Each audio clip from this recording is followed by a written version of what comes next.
welcome to this week's edition of the Swans Bigfooty Podcast. My name is Bonz, and joining me tonight is SM. Hey guys. And Swans Rule 100. Hello everyone. Well, we're coming off a fantastic 17-point win against Fremantle, an underdog victory for once, something that we haven't been used to over the last few seasons. Swans Rule, do you want to take us away? Yeah, look, first quarter was a bit sloppy, but I could see what they were trying to do. The endeavour was there, and that's all we sort of called for as fans last week, the effort to be back, because we clearly weren't proud of what we saw against North Melbourne. And I thought, okay, at least they switched on to trying something. There were a few fumbles in the middle and dodgy handballs, but then it sort of started to click. I think just that late goal in the first quarter, I think McGlynn kicked it, and we were within a point at quarter time, and I think they just gave them that little spark and sniff, and they sort of ran away with it. But early days, we were kept in it by, Ted Richards played his best game in a while. That way he was running free and he was getting so much of the ball early on. And I think that Grundy-Richards partnership was working quite well, freeing Ted up a bit. Laidler Smith and Dane Rampy, the future Brownlow medalist, that defence was on fire early, and that's very pleasing. I thought Brandon Jack and Bird as inclusions offered it a little bit as well. Not a lot of the ball necessarily, but both gave a few sparks, I can remember. Jack sticking up for his brother, and Bird with that intercept late. I can't remember what that was on, but it sort of stopped a certain goal. I just liked the pace that we showed through the midfield, and Buddy in the third quarter was exciting. And just to win that game against a team that's rated so highly was, apples and oranges compared to last week, so I was very happy with that.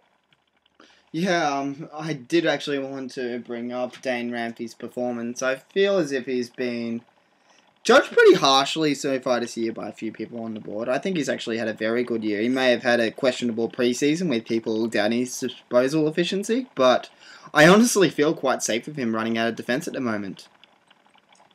Yeah, definitely. Oh, absolutely. I think that as a second-year player, he's definitely getting a lot harsher criticism than you would naturally expect for a second-year player. So it's good to see him kind of sticking it up to the critics. I think Laidler's inclusion allows Rampy to play his proper position as well. So Laidler's been important for that structure down back. And the seven-man backline, I think someone called it on the forum, which summed it up quite well. I think that's the way to go without AJ going forward. No, it definitely seems to be working. I do like the fact that it seems as if on the weekend we were manning up the loose man. We weren't allowing McFarlane to be loose in defence, which was very important compared to our previous performances, especially last week with Scott Thompson and the Kangaroos. But it seemed as if maybe we were actually taking a player away from our midfield to get that loose defender in defence. Yeah. That's just what it seemed like to me, and our midfield didn't seem to really fall apart because of it, so it could actually be a way for us in the future. I thought the midfield had a lot more pace in it this week as well, and I thought that it just seemed to me, and I'd like to know if you guys agreed, we tried to use the corridor a bit more, brought the ball back on inboard and tried to free up runners streaming through the midfield. I might have been in my head, but there was just a lot more positive game plan this week and a bit of forward structure compared to last week. Yeah, it was definitely noticeable at the ground that we seemed to be going up the corridor more. And it was actually interesting, there was a comment from an opposition supporter on the board about the fact that with guys like Mitchell, O'Keefe and others all in the side, they're very similar sort of midfielders. And I thought it was actually quite an apt point, because bringing in guys like Brandon Jack and even Lloyd on debut, they're a very different sort of midfielder in the fact that they have a bit of pace about them. Lloyd only came on late, but it's that use of the corridor that we were able to use, which, in previous weeks we haven't really had the personnel for. And I just think, the change in tactic to use that corridor actually just gave us a huge impetus going forward. You're right. It was interesting to see actually how our midfield came around on the weekend. I think a lot of it, our midfield performance actually has to go with Hanbury returning to form. He gave us an extra outside runner, and he did a fair bit of grunt work on top of that as well. He got 10 tackles on the weekend, so we can't exactly be judging him by his effort anymore. And the evolution of Ben McGlynn on top of this as well was fantastic yet again, and has to be leading our best and fairest. It was a completely different performance in midfield to what we've seen so far this year, even in the Adelaide match. It still took a little while to get going. It got better as it went, but I think early on, the defence saved us from a big quarter-time deficit, and Hanbury is a good example of someone who probably took till the third quarter to really get going. A lot of his handballs were putting teammates under pressure, I thought, in the first half, and he was still a little bit lazy, but he did work into the game. McGlynn's sensational. His disposal efficiency is always a bit average because he made a couple of real blues that stood out. But, just his effort is unquestioned this year, and the rest of the team finally joined him. Don't think we can be too unhappy with a win in that game and the way we played. I do actually want to ask one question, because we're not going to be getting... Well, I'm not sure if Gary Rowan will come back this weekend after his performance in the reserves. While some people talked up his performance off the half-back flank, he didn't exactly find a lot of the ball.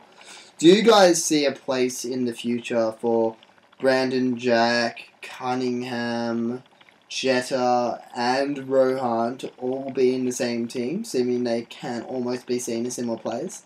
I think... it's an interesting one. Sorry. No, you go. So I think it's an interesting one because a guy like Brandon Jack I see him much more as a forward than a midfielder, necessarily. I think he's much more at home in the forward 50 than, say, a Jetta. I think Jetta's either you'd put him on the half-back flank to run the length of the ground, or you'd put him on the wing. Whereas a Brandon Jack, I think maybe one day he'll evolve into a midfielder, but like his brother. But I think he's quite home naturally as a forward pocket. So I do think there's room for those two in that sense. And then with Cunningham's another one who seems quite at home on the half-back flank. So it's almost, you'd have maybe Rowan and Brandon Jack in the forward 50 and Cunningham and Jetta in the back 50 perhaps. But I think there's enough room for all of them, and we do need that pace. Okay. As Nessar was saying earlier, that go on.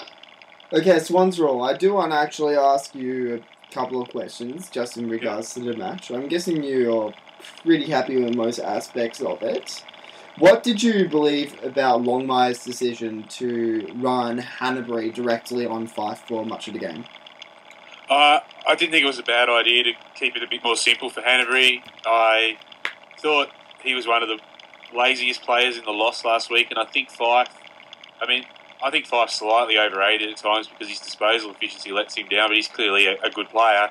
And it was sort of like, well, you go out and work hard and follow, someone who's carved us up on the SCG before. So I thought that was actually quite a reasonably good tactical move from Longmire, and it worked in the end. Hanbury probably played his best game for the season, I would be fair to say. So I think that was quite a good move, and I felt Fife had his moments in clearances along with Mundy, but he didn't hurt us as much as he had in the past at the SCG, so you got to pay Longmire credit for that move. And the other question I wanted to ask you about, now last week Franklin was quite fairly, I believe as well, harshly criticised for his performance playing on Scott Thompson and the Kangaroos. This week, whilst he didn't kick any goals in the first half and may have looked a little bit out of touch, he didn't exactly allow McFarlane to rack up heaps of rebound 50s in the end, and it ended up with him kicking 4 goals. But at the same time, a lot of this was due to us playing him deeper in the forward 50. Where do you see Franklin playing on the ground once Tippett is back in the side? I think Tippett back in the side, it depends on the role Tippett has to play as well. So is Tippett going to be the second ruckman, which I think the indications are that eventually he will be. So there'll be times where Franklin has to push back a bit further, but other times I think he might be able to roam a bit freer and just do what he pleases to a degree, because Tippett will be the main target down closer to goal. But I liked the use of Franklin yesterday because I think he played a bit closer to goal and got a bit more involved in the second half. But my biggest bugbear with Franklin at the moment is knowing the umpires are hot on that 30 seconds, so maybe get on with your kick for a start would be good. And some of his disposal himself was a bit ordinary in that first half too, but I think the use of him yesterday without Tippett was the best it's been in terms of structure. But I think it's exciting for us all to think what it could be with Tippett and then throw Goods and Reid in there potentially as well. It'll be interesting to see going forward, but I think he should have a bit more licence than Tippett because he's a creative player. Yeah, I think Franklin, as you say, was used absolutely perfectly yesterday, and it's where I've wanted him to play for a couple of weeks now. And he was played in a similar position against Adelaide for parts of the game, and it's that deep forward role where he can run up and make leads in the forward 50 and stay a bit closer to the goal. As you say, I think when Tippett comes back, it'll be quite interesting because Tippett will then become that main focal point, and Franklin will be able to roam a bit more without as much attention as he's had so far. But I think in the meantime, playing him closer to goal seems to be working quite well. I thought that Franklin standing up to McFarlane after that first goal was a crucial moment because Hawthorn Franklin, I didn't really like him because he was such an arrogant flog when he played, and we haven't really seen that Franklin arrogance this year, and I thought that was the first sign of coming out and being the man and telling McFarlane to get nicked and taking over the game, and I think he's played low on confidence, surprisingly, this year, but that's what I really like, that aggression that he had and that a lot of the team had. I actually want to agree with that. I think Franklin has been a little bit too nice. None of the real arrogance so far this year. And whilst I didn't like the arrogance at Hawthorn, I want it at Sydney. I'm hoping for it. I want the cocky, full of himself, angry Franklin that decides to jump over defenders for fun. And even if he isn't kicking 4 or 5 goals a game, I want him to basically at least terrorise the opposition. It's just like we used to get with Barry Hall. Yes, that's exactly what I'm hoping for. Now, we may as well go on to the next topic. Now, Ryan O'Keefe was dropped from our side and appeared to have been almost rested on the weekend. I don't know if that's actually sounding like he may have an injury at the moment or something similar like that, but he didn't play reserves either. Where do we see him for the rest of the season? Do we believe he's honestly best 22 at the moment? No, not at all. Not on current form. I think his days, unless he gets some pace back, his days in the midfield are gone. So he needs to reinvent himself as a half-forward flanker of some description and hit the scoreboard. And I think he needs to go to the reserves and show he can do that. Otherwise, while we're a chance at finals, we can't carry him to 300 games, as sad as that sounds. But I think he needs to go get some form in the resis and see what happens from there. Yeah, I actually honestly have to agree. It's really a shame. He seems to have... Who could have predicted that he would have fallen from form like this so harshly compared to last year? Because he was playing quite brilliantly at times. And I'm not really... I don't want to say it, but I don't think he's going to get many more games this year. He might get another 2 or 3, but he's going to have to get phased out of the side. Not unless, say, Kennedy got injured and then we were in trouble anyway, but he could come in and play that in and under role perhaps. But we can't carry, as SM I think said earlier, we can't carry Mitchell, O'Keefe and Kennedy all in the midfield. They're all the similar pace and maybe even Bird into that equation. And out form-wise and possession-wise, O'Keefe's the worst performer out of the 4 and he's also the oldest. So his spot in the team is really, it's not there. And there's not really a gap up forward when we're fully fit either. So he might have to go to Melbourne and hit 300 under Paul Roos or something. SM, what are your honest views on the O'Keefe situation at the moment? Yeah, well, I think I'm right on board with you guys. I think it's basically a question of does he have a role in the team, which I don't think he does, and is he the right side of 30, which he isn't. So it's almost just he'll be depth if we need it. He'll be an experienced body when we need it, but his days are really numbered. I think he'll maybe be part of the rotations if we're going to rest someone like a Mitchell or a Hanbury if they pick up a nickel. But otherwise, I mean, I just can't see a spot for him in the midfield or up forward. Unfortunately, have to agree there. It's just, I don't believe the balance of our side is going to allow him in our team. Like, even on the weekend, the balance in our side looked the best it's been all year, and I believe that Tom Mitchell is an automatic in next week, which is absolutely a bit of a shame because I really don't want... I'd like to see O'Keefe get the 300, I just don't think he'll be with us. Now, we may as well move on to the Melbourne game. They weren't brilliant this week, but they were competitive against Gold Coast, and it seems that Paul Roos is getting to play a rather different brand of football that they played in the past, even different to what we saw when he was at Sydney. It isn't as uncompromising. It seems to be more skills-driven than it was in the past. How do you honestly see the match going down against Melbourne this week, Swans? Look, I can imagine the meltdown if we lose this game, for a start. I think if you're heading down to the MCG, looking at the Melbourne crowds, stretch out, you have plenty of room because there's not many people there. I think Melbourne, under Roos, haven't been that good. I didn't watch today's game, I have to admit, but I saw them against the Giants and they didn't really impress me much. And I didn't actually see the win. Who they beat? I can't remember now, actually. They beat Carlton. Okay, so no. In what was possibly match of the season for me. That match was beautiful. Look, if we play like we did on the weekend, we should beat Melbourne quite comfortably. The biggest interest in the game is not necessarily the opposition, but the changes we make where it's been flagged that a Tippett or a Goods and maybe even Tom Mitchell. I don't know about Sam Reid. You got some exciting potential inclusions, and I know that's potentially arrogant and potentially underestimating the opposition, but the fact is we need to get to 3-3 this weekend if we're any sort of team, because Melbourne are, whilst Roosters might be long-term working on them well, they're no good. So, and it's important we get a win at the MCG as well. So I think a nice 5-6 goal win, and the interest for me will be the ins and outs. Who do you honestly have coming in and out of the team? Look, it was flagged that Goods might be back. And so I think based on the weekend, Tippett has to come back in. And if Goods is fit, I would pick him. But then it's interesting because I think Derricks has to come out for one of them because we can't stay that tall. But I don't know if Tippett can ruck. So does LRT go to the ruck?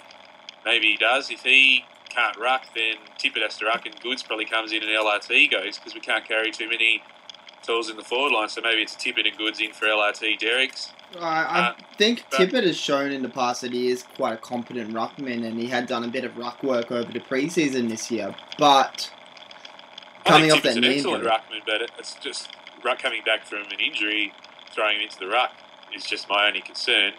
That's all. If he's fit and ready to go, he's a perfect second ruckman, and Pike's quite handy up forward. So I think long term you've got a Tippett-Pike combination, Franklin Reid Goods up forward, but it depends where Reid's at. But I'm actually starting to worry about where LRT plays in a fully fit team even this weekend. So I don't know where you guys sit on that, but I think Derricks has to go. As I was starting to suggest last week, we have to wonder whether LRT's time's starting to run out as well. I'd have to almost agree with that. It's a shame because LRT's he's been playing in the Swans nearly the entire time I started supporting him. But it's going to be it'll be weird having a side without LRT on the roster, but I can't see where he fits into the team right now. Unless he can come in and really excel in that second ruck, and Tippett just never plays ruck, but then you potentially got an LRT, Goods, Franklin, Reid, Tippett. It's a very, very tall forward line. It won't work. So I think LRT's best football has always been down back, but again, Grundy and Ted are ahead of him, so he's too slow to go back and play as the third tall. He's an honest toiler, and I haven't had a problem with his performance per se, but just a full-strength side, I think he's becoming a depth player rather than a first 22. I have to agree with that personally, and I don't think everyone's going to agree with my ins and outs this week. I want Goods to play a match of reserves football. I know it sounds ridiculous. We've got a dual Brownlow medalist, multiple best and fairest, 4-time All-Australian player coming back in our reserves, but he hasn't even played any. What happened with Judd today. It's not ridiculous. It's just Longmire sort of flagged his inclusion, so that's what I was basing it on. But I think you're right. I don't think we can play both Tippett and Goods coming back from injury in the same team. Unless Goods is the sub, maybe I would think about it. But I think, like you're saying, I'd look at the way that Judd came back today, and now he's probably going to be out for quite a while with what looked like a pretty bad hamstring injury. I just don't think you can rush these guys back, and I don't think there's any good that'll come out of it against a side like Melbourne. I don't think Goods will be the difference between a win or a loss, so I don't think we should rush him back. I do want Tippett back in the team. Don't get that wrong. I want Tippett back this week. He had a solid half in the reserves. Yes, there are rumours he may have been concussed, but looked like he was fine on the bench afterwards, and he was only planned to play a half originally anyway. Now he needs to come and earn his money, for God's sake. He can get over the concussion. Have to agree with that. I personally do think there'll be 2 changes to the team this week. I think it'll be Tippett and Mitchell in, and Derricks and Lloyd out. As much as I would love to see Lloyd not get the sub vest and see how he goes at senior level, I just don't. I think Tom Mitchell's ahead of him right now, and I wouldn't drop Brandon Jack quite yet. No, I think Jack should stay in as that small forward with McGlynn in the midfield. I think Jack's got a spot for the next few weeks. I'd like to see him keep his spot, keep some form up and play Hawthorn. I agree with that. SM. I think, like you're saying, I think we tend to, with youngsters, we'll give them a taste of a game and then you send them back to the reserves with that extra bit of confidence that they can get a senior game. So I think we will see Lloyd go back to the reserves, and maybe in a couple of weeks he'll come back into the side. But obviously, from the pre-season, one of my favourites is Brandon Jack, so I'd love to see him keep the spot in the side. And I do think, even though he only had 7 touches on the weekend, he gives us a spark up forward, and I think, get him into some form, get him as that sort of forward target or forward crummer that we've kind of been missing for the first 2 weeks of the season. So I probably, I agree with you, Bonz. I'd take Lloyd and maybe Derek's out of the side, bring Tippett in, maybe Goods if he's fit. Otherwise, I wouldn't mind seeing Nankervis get a run. We kind of keep pushing it every week, but give that guy a run. The other one I wouldn't mind seeing come into the team, and I know a few people might be a bit iffy about it, that going off his reserves form has to be, Shane Biggs has to be firmly in discussions right now. He's been quite brilliant from all reports in the reserves this year. He's got disposal efficiency and will give us another option rebounding off the half-back line. What do you guys think? Is Biggs' problem not necessarily his form, but the fact that Malcheski, Shaw, Rampy, Laidler, it's not an area we struggle for, those running half-back types. So he probably needs a Shaw or a Malcheski to have a rest. Maybe, I don't know. But then again, we've seen what happens when you reward the 4 players. So, but Shaw and Malcheski were actually pretty good on the weekend, so I wouldn't be calling for any changes there. So I think Biggs might have to bide his time unless he can play in the midfield. He was quite good in the midfield in the VFL a few years ago, but even from the Resi watches, he hasn't really been playing there this year. The thing that stood out to me against Freo yesterday, even though we won, was their midfielders looked bigger than ours. We used to look really big in the midfield, and the bigger bodies of Hawthorn and stuff, I would be a bit worried about having a Cunningham, Brandon Jack, and a Biggs and those sort of skinnier players all in the team against the better sides. That's just a little concern I would have. And Jetta, who's quite slight as well. Yeah, it's interesting. But if you look back to 2012, for our midfield, we'd had Ryan O'Keefe and obviously Josh Kennedy playing. Parker. Adam Goods running through the midfield. There you go, 196 centimetres, 94 kilo man running through. It was quite a big was midfield. Probably the sub more often than not as well back then. So, but that was a different game plan where we could tighten the game up. I think that's been worked out. So, as we've talked about before, Longmire's game plan. So I think the pace and the younger players are the way to go, but I'm not sure where Biggs fits. But unfortunately, we don't get to see enough of the reserves if you don't live in Sydney, so it's a bit hard to judge him fairly. I do want to give a nice firm thumbs up to the Needful on the weekend for streaming the Swans match. Really appreciate it. It was good to actually watch the reserves play for once. Having a look to the weather for the weekend, it looks like next weekend in Melbourne, which is a massive hallelujah for every Swans fan Australia-wide, it's dry. It isn't raining. That was one of the best throws. That was one of the best throws to the weather I've heard ever. You should be on the news. I probably should be, shouldn't I? Beautiful throw. Now, in all honesty though, we're a shocking wet weather team. We've seen all 3 of our losses. It has been raining this year. I don't think that is a coincidence. And both our wins have been in the dry. Not a coincidence. John Longmire, if you ever listen to this podcast, please change your tactics for wet weather football. It's just not working. Swans, what are your opinions on this? Is it Longmire's tactics, or do we just have dumb players, perhaps? Because surely he doesn't have a game plan that relies on this long... We're a pretty long-kicking side and that.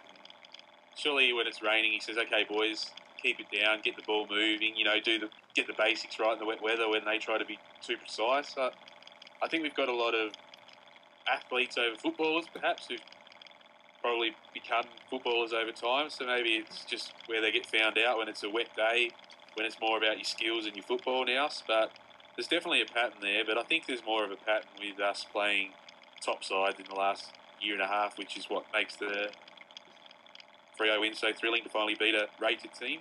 So I'm not really big on the dry, wet weather, but I can see what the pattern is there. SM, what are your opinions on dry versus wet weather?